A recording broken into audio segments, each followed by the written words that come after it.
listening to my favorite talk show, The Weekly Show with Aditya.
A beautiful sunny morning, and this is episode number 324 on the 10th of Feb 2021 of India's only digital radio talk show.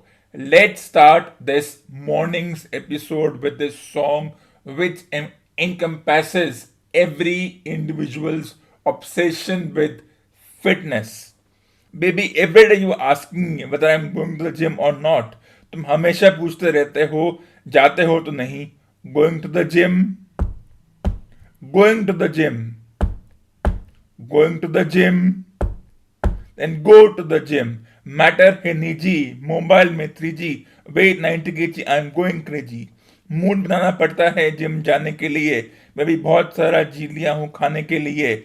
सुबह सुबह उठता हूँ brush करके सोचता हूँ अभी जाऊँ दोपहर में जाऊँ या रात को जाऊँ जिम. मैंने डिसाइड कर लिया है बॉडी होगी ट्रिम. अभी देखो ना किचन से मॉम की आई है आवाज. बेटा बने हैं राजमा चावल और साथ में ओनली प्याज. Oh my God it's awesome with देसी घी. आई लव घी घी घी घी घी घी. क्या करूँ व्हाट टू डू कंट्रोल नहीं होता है. माँ को ना करने का झोल नहीं होता है. राजमा के बाद थोड़ा आ जाता है fat. I know baby it's heavy on your heart. Going to the gym, going to the gym. मेरा जिम जाना cancel baby. Are you going to the gym, going to the gym, going to the gym, then go to the gym. I am going to the gym, I am going to the gym, I am going to the gym. Baby are you coming or not. मैं तो जा. I know कि ज़रूरी है रोज़ बस करना. I know कि ज़रूरी है वेट लूज करना. एवरी डे खुलते हैं सिटी में पार्क. कभी मेल में, वेल में, सेल फोन में, होम में आ जाता invite. Am I right. Temptation तो हो जाती है ना bro. We have to grow. जाना पड़ता है बार में कंपनी की कार में. चीज़ वाला पिज़्ज़ा है आ जाता है सामने. फैट वाला खाना क्यों बनाया है राम ने. रम पिया पिया फुल पिया. क्या किया नहीं मैंने नहीं किया. सबको डांस किया पर वो रैप किया. आहा रैप किया, आहा रैप किया. बोलो सबको मैंने उस दिन टाटा टाटा. मैंने अपने चीक पे चाटा चाटा. रात में खाऊंगा मैं कार्बोहाइड्रेट. बढ़ जाता है मेरा 2-3 किलो वेट. आई नो दिस फंडा प्लीज मारो मुझे अंडा. कल से फॉर श्योर मैं जाऊंगा gym. By the way are you going to the gym, going to the gym, going to the gym, then go to the gym. I am going to the gym, I am going to the gym, दिखना है slim. So this song is a perfect thought process of what individuals and people think, the obsession with fitness, the obsession with nutritious food. But what defines nutritious food is something that fails to impress me. Is it vegan? Is non veg food and fat bad for health? What's better? Carbohydrates, proteins, fats, minerals, vitamins? I have never been able to determine. Yes, healthy food is good, but what is healthy food? Healthy food is relative. Whether it's soybeans with rice, that is rajma chawal, even that's equally bad for health if we have it in quantity. It's not about the quality of food, whether you have pizza or samosa or rajma chawal, it's about the quantity. If I consume one pizza per month, it's fine. Pizza is not bad for health. What is pizza but a version of Indian dosa? What is samosa but a more fatty, saturated, unhealthy version of the burger, along with foods like vada pav? So, yes, this obsession that only Western foods are bad for health and Indian foods are good for health, it's a incorrect assumption. Food is food, whether it's east, west, north, south, whatever part of the world. And this obsession with gym, I don't get it. Let's just get into this debate after this small break.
Since the obsession with diet has consumed humanity for a better part of 4 decades or more, let's discuss this in minutiae.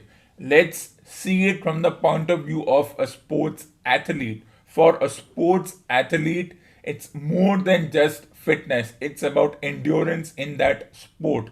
Whether it's tennis, cricket, football, hockey, athletics, they have to have endurance for hours, which means that they cannot be thinking about whether they are veg or non-veg. If veg or non-veg, they cannot survive on leaves, or as in India it's called ghas poos. An athlete cannot survive on just vegetables or vegan, which baffles me, and we shall discuss it at a later point.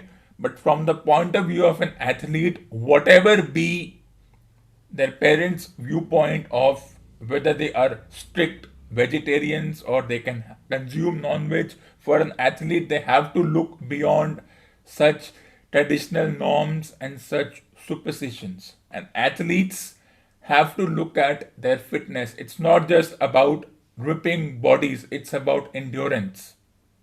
So should athletes worry about what they are having? Up to an extent, yes, but they should not worry from the point of view that whether it's veg or non-veg. No one can survive on veg alone, but no one can survive on non-veg alone. And this hypothesis that if you have non-veg you will have an aggressive mindset is absolute hogwash. It's not the food you consume, it's your thought. I could consume both veg and non-veg. I won't be aggressive because that's not me. It's the nature of the person which makes you aggressive or patient. The food doesn't affect. This theory that food affects us, it's a preposterous theory to say that human beings are affected by external influences, which is in part true, but in part a hypothesis. So, with this song, for example, I have never been to the gym. For me, the gym in that closed room with a stationary cycle does not mean exercise. That is not exercise. If you really want to exercise, go to the park. Well, in the current contemporary times, going to the park is tricky, but if possible, just go out of your house, go to a shopping complex, walk, use the stairs, sometimes use the elevators, just walk the whole courtyard of a shopping complex. That's good enough exercise. Or go to a place like Connaught Place where you will walk for kilometers. That's a good exercise. But gym is a pseudo exercise. Sitting on a cycle and just moving your legs, that is stationary. That is not exercise. That's just in the mind. Dumbbells, yes, dumbbells help, but dumbbells are not enough. They are not just the only source of fitness. Sweating it out, if you really want to sweat it out, take a casual walk in a shopping complex. There is no better exercise than a casual walk in a shopping complex. Gym is nothing more than a joke. Gym is just a place for people to meet and have a hypothetical exercise. It doesn't constitute real exercise, but since that's the way the 22nd century human lives, it doesn't mean that gym is not good, but gym is not enough. There is Gym has quantity, but do you get something out of it? No. I walk a couple of kilometers in a shopping complex. That's good enough for me. I have no obsession with fitness. Fitness is different from healthy. Healthy food and fitness are two different things. They're not even two parts of the same coin. Fitness means, yes, you are slim, you have a ripping body, that's athlete's part. Healthy means you don't fall sick. So what's the solution? Don't fall sick. And how do you not fall sick? It's all in the mind. If you keep telling your mind I'm fine, well, it may border into insanity, but that's the way humans live. Humans are partly insane. That's how humanity has been over the past century. But saying I'm fine works. If you keep saying I'll be sick, even if you are not sick, you will become sick. Why? Because that's what you're thinking 24 hours, 7 days a week. The moment you don't bother about such frivolities such as being fit or being healthy, nothing will touch you. The same way, let's take the case of a computer. We are worried that the computer will catch a virus. Literally, there will be a virus in the computer. Well, what's the solution? Switch off your computer once in a while. Switch off the internet when you're not working. When you're working, then don't. When you're not working, switch it off. Your internet, your broadband, your computer, your electronic devices, they will never catch a virus. Why? Because the virus has to travel through a medium. The medium is the internet or through an external drive. It works the same way, but this song is perfect. Let's look at few of the lines. Mentally decide कर लिया है body होगी trim. Who decides what defines trim? Is it a pencil shaped body, or is it like a bloated book when water seeps into it? Which is better? I leave my listeners to decide that. But let's not be obsessed with trim. which is fine. It's not about subtleties like fitness. As I said, for an athlete, the paunch of an athlete is often seen as a negative thing, that yes, the athlete hasn't done enough exercise. Well, exercise is not sweating it out in the gym. Gym is a small source, but I will leave that to the august audience and to the cognition of the audience. But overall, fitness, health has nothing to do with what kind of food you have. Veg, non veg, that's irrelevant. Eat whatever you like, and if there are some superstitions surrounding some foods, don't wade into controversies. But apart from that, eat whatever you like. It's not about quality. Quality does matter, but quantity. If you have pizza once a week or burger, the burger or samosa both are equally bad, but samosa would be 75%, burger would be 25%. Pizza or dosa, have both in 2 different weeks. No, there's no harm in having a pizza as long as you have once a month. So as far as what food you have, where it's organic, it's machine made, that's irrelevant. Even organic food are not completely organic. They're also affected by fertilizers. And let's not sweat that why in the 21st and the 22nd century fertilizers are being used in our foods. Once upon a time, fertilizer was seen as lifesavers so that it could protect the crops from pests. And now, if the fertilizer seeps into our food, then so be it. Let's not sweat over such unnecessary things. But as far as fitness goes, gym is the last thing we should do. Let's take a small break.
Welcome back after the break. Let me just give you a few more examples of how the obsession with fitness and what kind of foods should humans eat is coming alive suddenly. Continue eating home cooked food. Well, that's debatable. Not all home cooked food is good. Ghee, as this particular song says, there's a lot of ghee. Which ghee, whether it's saturated or home cooked ghee, that's debatable. Home cooked food is not synonymous with healthy. It's not about whether you eat outside or at home, it's about how much you eat.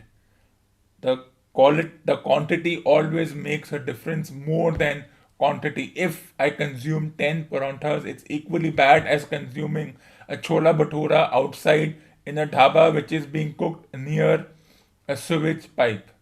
So that it then it's all balanced out, it's all cancelled out. So home cooked food is not synonymous with healthy. It is all relative.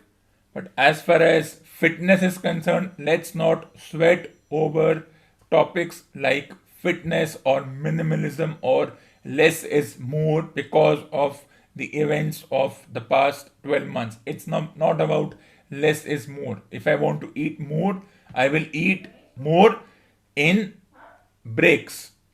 Maybe breakfast at 8 a.m., lunch at 1 p.m., snacks at 5 p.m., and dinner at 8 p.m. In between, how will I balance what I've eaten? I'll just take a walk or I'll just speak, do some exercise. And exercise is not just gym. So let's not be obsessive over fit and healthy food because these things never existed. They will never exist. It's all in the mind. Let's take a short break.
Welcome back after the break.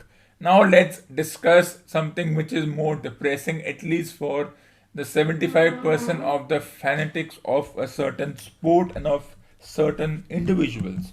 With the Test World Cup final spot on the line, India's performance yesterday or over the 5 days in the first match versus England at Chennai, the pitch which I will rate as -1 out of 10. I'm someone who doesn't bother about a pitch, but it does come into play in a manner which is quite interesting. So I would rate the pitch as -1 out of 10.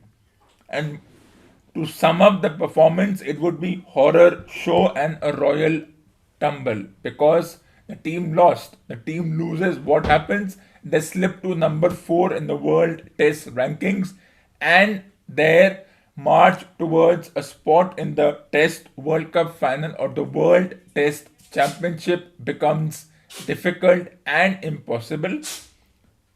But looking at the performance, when I saw the England bowlers bowl yesterday and the way the Indian batters were dismissed, I thought they were not bowling, they were bowling, the 10-pin bowling where you underarm the heavy ball and it hits the sticks. It looked as if it didn't look like proper bowling, it looked like cheating because the ball did not even bounce. It was rolling around the ground and the bowler was being praised. Well, I'm sorry, I will not praise the bowler in this context.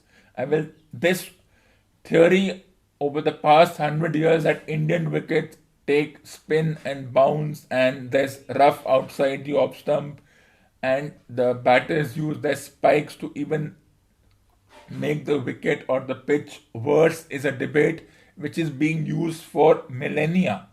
Now let's reverse the situation. If this was England and they had collapsed with the spinners and the fast bowlers bowling in a manner which is wrong, which is a sin because of the wicket would have been called a poor wicket. This happened exactly 4 years ago when against Australia in Pune, India couldn't even make more than 100 runs in that match and Australia barely went on to win.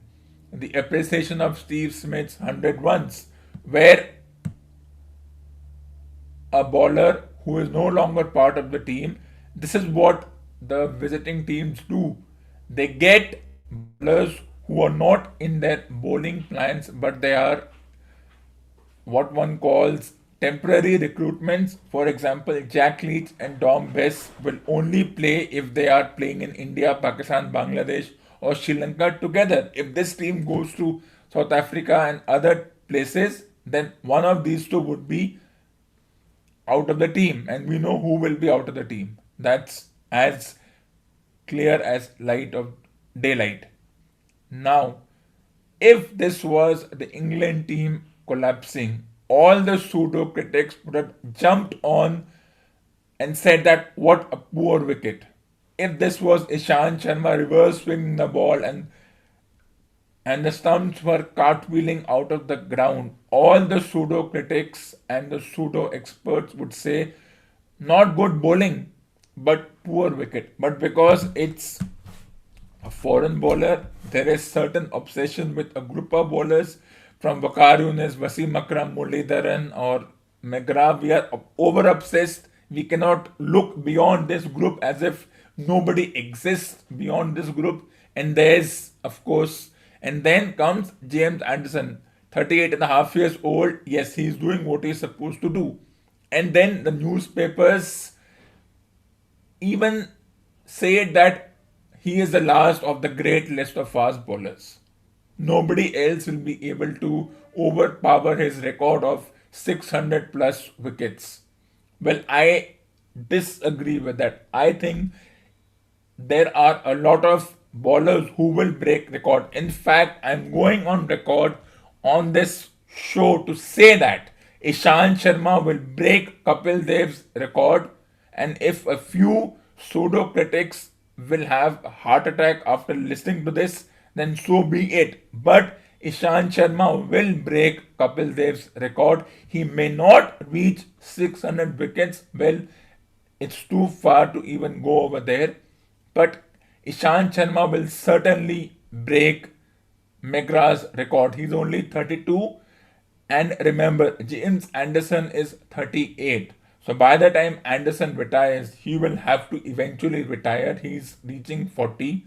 Though 40 becomes that age when you become more experienced, when you have that wisdom and experience coming together.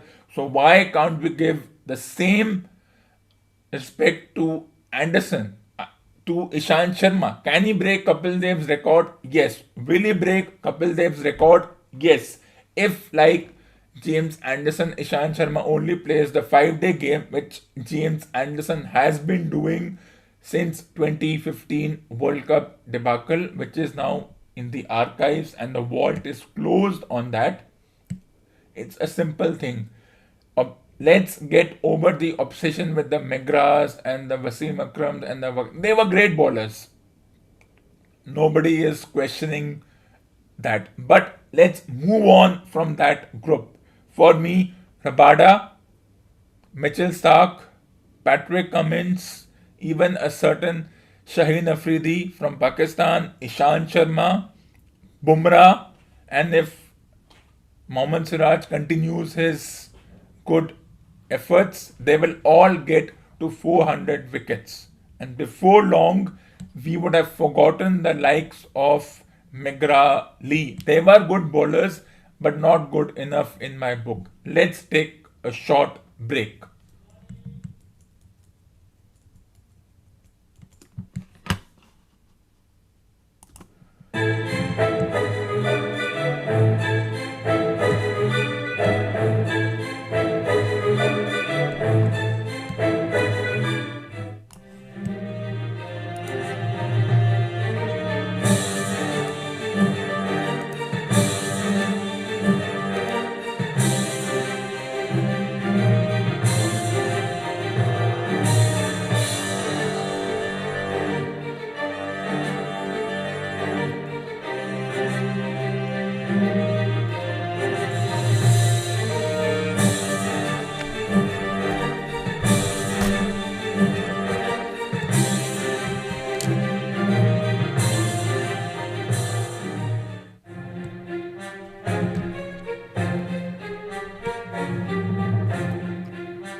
Welcome back after the break. Continuing this discussion of India's performance yesterday and 4 days prior to that, let's get something else into the debate. It's very important because after the highs of Australia, the celebrations which were almost on steroids, and the praise of the captain, the coach, the team management and the support staff, it's all come back to haunt them because now the same group of newspapers, magazines, pseudo experts, pseudo critics who were praising the team for their performance despite injuries and so many factors coming into play, going on to win the tournament in Australia 2-1, which was a good performance. The praise for certain youngsters and all, well, just like chameleons, now this same group is saying what a poor performance, lack of application. They weren't prepared for England, who were better prepared. Why? Because England went to Sri Lanka and practiced with those two games. When you have done that, you don't need any practice games. The batters did not bat well. England had three batters who batted well. That is what is coming out. I disagree with that. Yes, England had their day in the sun. They batted well and they made 550 plus runs. But I think I wouldn't put it to bad performance by the Indian team. It's not because of the fanatism, it's because of logic. It wasn't a bad performance. It's just that the England team had a bit of luck. That's all it is. They had their luck, not about drop catches or missed something, because those are the part and parcel of a game, especially when I hear commentators say, those who have not played more than 12, 13 games, that this catch should have been taken. It makes me wonder, who are they to say this catch should have been taken when they themselves wouldn't have taken that catch?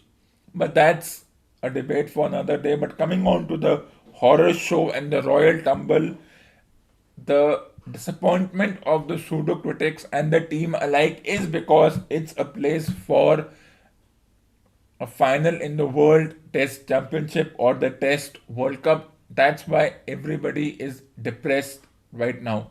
But remember this, I'm not looking at a deja vu of Australia that India will surely win the next three games, but remember the obsession all these pseudo critics have with the year 2012. When England won the first match, when India won the first match, they decimated England. England came back to win the next two matches, and then there was obsession around Panesar and Swan as semi-good bowlers. They weren't good enough, they got their luck going. So why can't these people do the same thing? Now, what could have the team done better? What can they do better? The only thing they can do better is if Ashwin isn't injured after all the blows he took, he would play along with Sundar, but definitely they would want to, definitely the clarion call for Kuldeep Yadav will start getting higher. They will probably replace Nadeem with Kuldeep Yadav. I would have gotten Hardik Pandya. If Hardik Pandya was bowling, he would have been my third fast bowler, and I would have gone with two spinners. Just like Ben Stokes did. Remember, Ben Stokes did not bowl more than 6-7 overs per innings.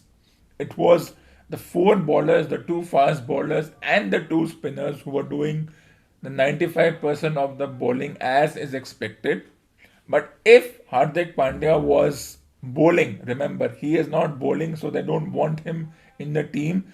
But that also brings the question, Ben Stokes did not bowl more than 7-8 overs. So is he fit? Did the captain not trust him? Well, that's between the captain, the coach, and the others. Talking about captain and coach, the coach was appreciated for taking a bunch of rookies and making them win the tournament. Now, the same coach who was appreciated will also get the brickbats, as always happens in a sports match. Let's discuss this after this short break.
coach who received dozens of praises after the euphoric and the steroid like win in Australia, which happened almost 2 weeks ago, and everything came back to reality when they lost the match yesterday.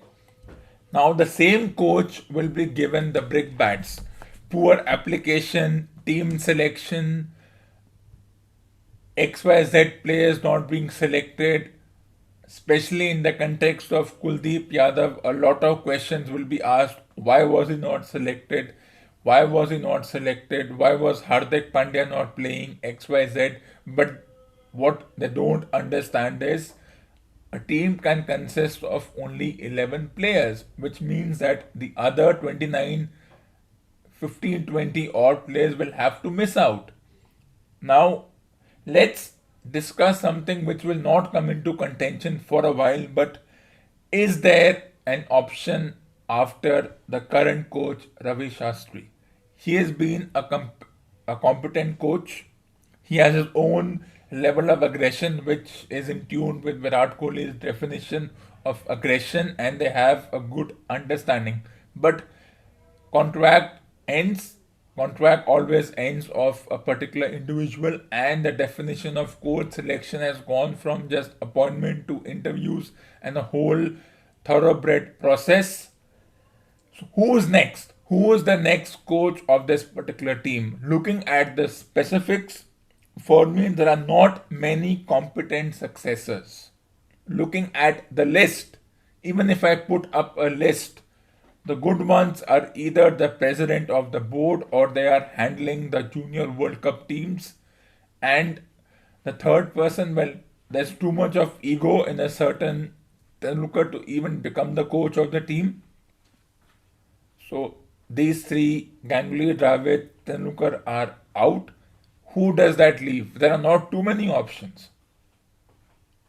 But looking at how the selectors are appointed, looking at the current selection committee, whose experience is not more than 10 matches total together, there could be a coach who could have not played 5 matches in his career, but because he was playing the domestic tournaments, he may get an opportunity to become the coach. But will the coach come into play? For me, if you have read my article, the coach is an important but a passive stakeholder. It's important. Is the coach needed? The coach is only needed because when the team is on the field doing what they are doing, he is there to write in his notebook what were the weaknesses, what were the strengths, and where were the opportunities for the team. So he takes note. Somebody needs to take a note in their diary or in their tablets. Somebody needs to be in the locker room to keep an eye on the observations and give an evaluation. So that is what the coach is for. If the team follows the plan of the coach or whatever the coach, the captain, and the team decides, well, that's subjective. But do we need to panic after India lost this? Well, I won't say we should panic nor we should not panic. I won't get into that debate, but looking at who's the next coach, as I said, there are not too many competent successors with that kind of mindset who can give an honest evaluation, though I have no idea what is the discussion between the coach and the captain once they go into the locker room, because that is out of bounds for everyone. But not to panic. The only person who can do the job, who has been with the team at this point, is another half and half player who had the experience. Either they elevate the current batting or the bowling coach, though the batting coach hasn't. Though I don't see the logic of having a batting coach and a bowling coach and a head coach and a fielding coach and a spin coach. It's too many coaches who spoil the broth. But that's how it was there 100 years ago. It will be there.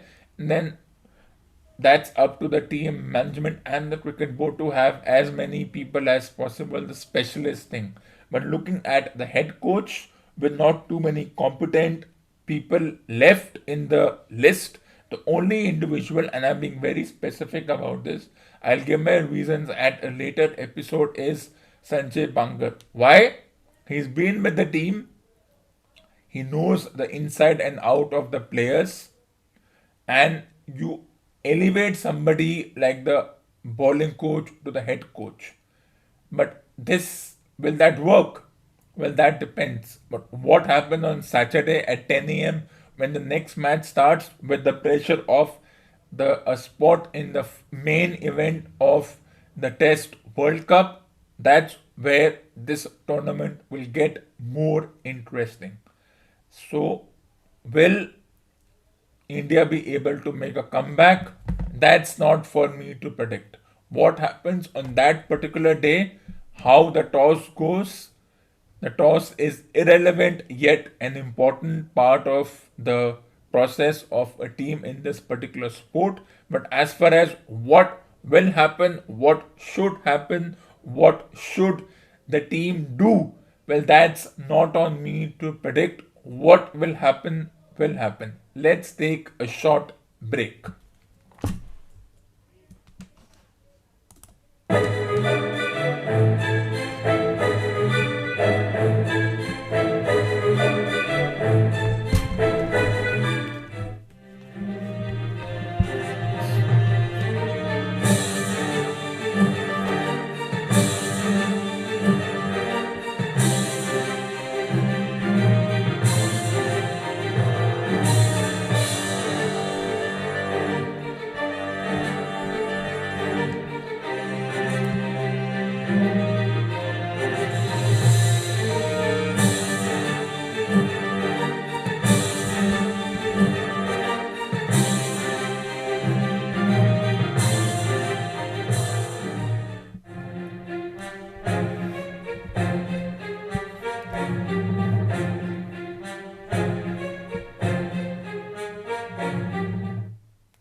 Welcome back after the break. Let's end this episode with some light reading from the Memoirs of Sherlock Holmes by Arthur Conan Doyle, Chapter 1, The Adventures of the Silver Blaze.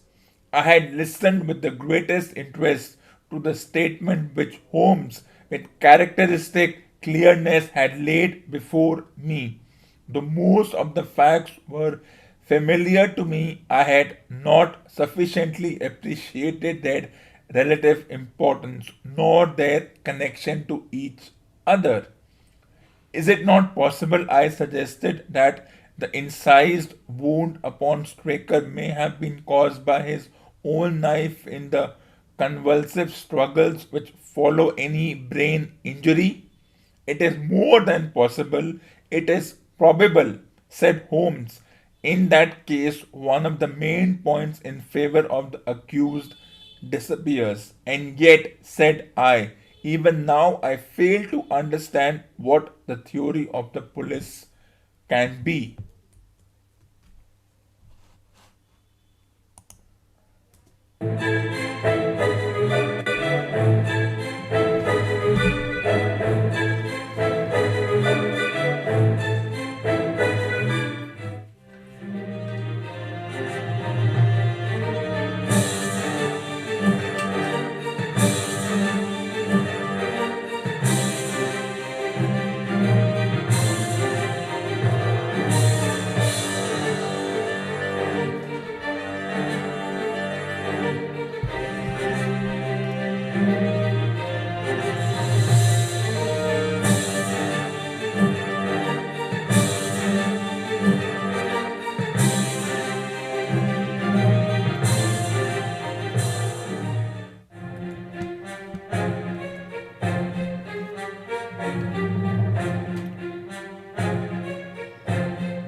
I'm afraid that whatever theory we state has very grave objections to it, returned my companion. The police imagine, I take it, that this Fitzroy Simpson having drugged the lad and having in some way obtained a duplicate key, opened the stable door and took out the horse. with the intention, apparently, of kidnapping him altogether. His bridle is missing, so that Simpson must have put this on. Then, having left the door open behind him, he was leading the horse away over the moor when he was earlier met or overtaken by the trainer. A row naturally ensued. Simpson beat out the trainer's brains with his heavy stick without receiving any injury from the small knife which Straker used in self defense. And then the thief either led the horse onto some secret hiding place or else it may have bolted during the struggle and be now wandering out on the moors.